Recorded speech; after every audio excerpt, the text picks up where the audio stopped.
ఓం నమో నారాయణాయ నమస్వాయ. మహాభారతంలో సభాపర్వం అంటే సభాపర్వంలో వచ్చేసి జోదక్రియ జరుగుతూ ఉన్నది. ఆ తర్వాత వాళ్ళు ఓడిపోయారు. ద్రౌపది గారిని పిలిపించారు.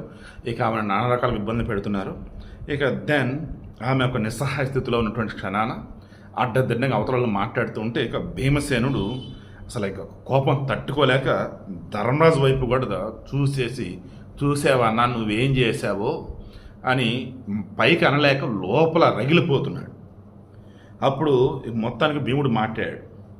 యుధిష్ఠిరా అన్న కదా, అయినా సరే చూడండి, యుధిష్ఠిరా జోదగాళ్ళ ఇళ్లల్లో కులటలు కూడా ఉంటారు, కానీ వాళ్ళను పణంగా పెట్టి జోదమాడరు. ఆ కులటల మీద కూడా వారికి దయ ఉంటుంది. జోదమాడే ఇళ్లల్లో వేషలు కూడా ఉంటాయి, ఇంపుడుగెత్తులు ఉంటాయి, కానీ జోదమాడేవాడు ఆ ఆడోళ్ళను పెట్టడు. అక్కడ కూడా ఒక దయ అనేది ఉండిద్ది ఆ మగాడికి.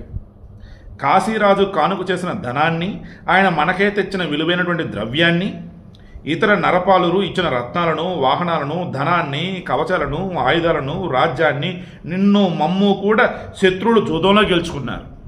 ఆ విషయంలో నాకు కోపం రాలా.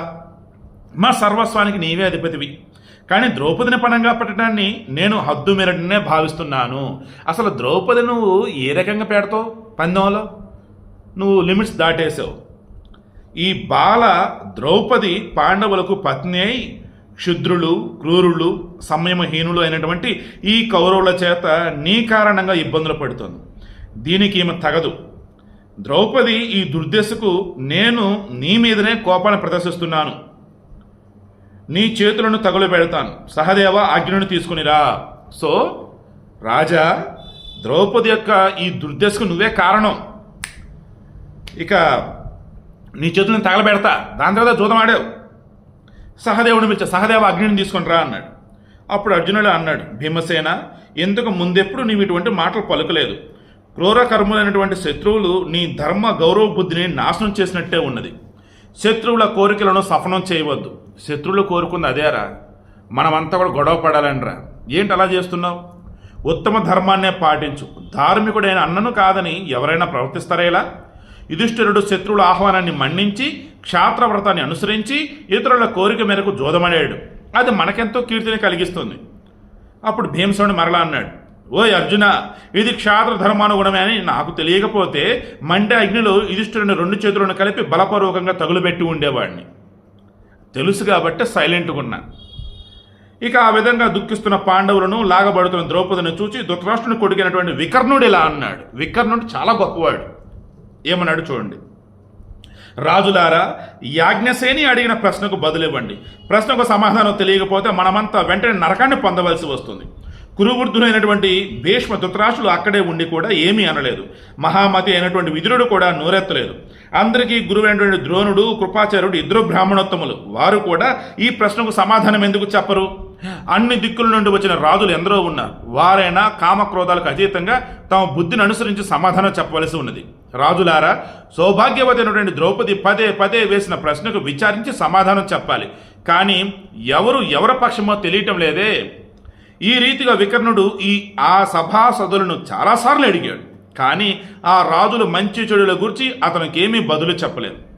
వికర్ణుడు ఆ విధంగా ఆ రాజులతో మాటికి చెప్పి చేతులు అప్పలించుకుంటూ నిట్టూర్పు విడుస్తులా అన్నాడు, కౌరవులారా, నరపతులారా, ఈ ద్రౌపది ప్రశ్నకు మీరు సమాధానం చెప్పకపోయినా నేను మాత్రం ఈ విషయంలో న్యాయంగా భావించినదనని చెప్తాను.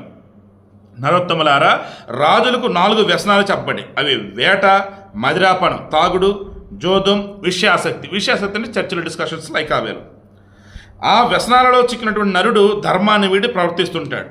ఈ విధంగా వ్యసనాసక్తికి అలవాటు చేసిన పనిని లోకం మెచ్చదు. ఆ తీరున ఈ యుధిష్ఠిరుడు తీవ్రంగా వ్యసనాసక్తుడై ఈ జోతకాలు రెచ్చగొట్టడం వలన ద్రౌపదిని పణంగా పెట్టాడు. ఈ సాధ్వి ద్రౌపది పాండవులకు అందరికీ భార్య. ధర్మరాజు ముందు తనను ఓడి ఆ తర్వాత ద్రౌపదిని పణంగా పెట్టాడు.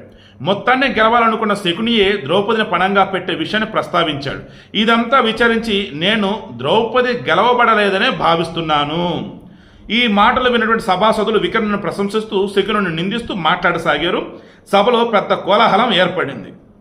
ఈ కోలాహలం అణిగిపోగానే కర్ణుడు కోపంతో వివసుడై వికర్ణుని చేయి పట్టుకుని ఈ మాటలు అన్నాడు. సో కర్ణుడు వికర్ణుని ఏమన్నాడు ఏంటి మనం డిస్కస్ చేద్దాం. ఈరోజు మరలా డిస్కస్ ఒక పాయింట్ మరలా చెప్తాం.